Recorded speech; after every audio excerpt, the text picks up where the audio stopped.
অনেক content creator আছেন, অনেক সময় ভাবেন আমার রিচ এঙ্গেজমেন্ট কমে যাইতেছে। আরে ভাই, আপনার রিচ এঙ্গেজমেন্ট কেনই বা কমবে না? আপনি শুধু ভিডিও সাইডে বাইরে যান গা।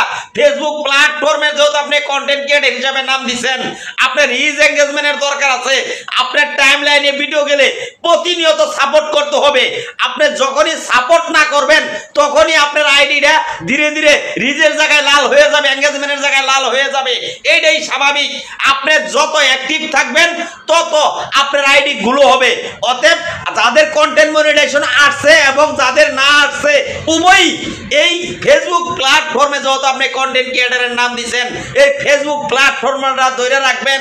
আপনার এইখান থেকে আপনি 100% সফলতা পাবেন, 100% সফলতা পাবেন। নিশ্চিত থাকেন। আপনি ধৈর্য ধরে কাজ করেন। যে কন্টেন্ট মনিটাইজেশন পাইছেন সেও কাজ করেন, যে পান নাই সেও কাজ করেন। কারণ যারা কন্টেন্ট মনিটাইজেশন পাইছেন, আপনি যদি রিচ এঙ্গেজমেন্ট ধরে রাখতে পারেন, যদি গেলে অ্যাক্টিভ ফলোয়ার বাড়াইতে পারেন, অবশ্যই আপনি এইখান থেকে অতি দ্রুত আপনার পকেট পর্যন্ত টাকা নিয়ে আসতে পারেন। আর যারা পান নাই তারা অতি দ্রুত পাওয়া যাবেন যদি গেলে রিচ এঙ্গেজমেন্ট ধরে রাখতে পারেন।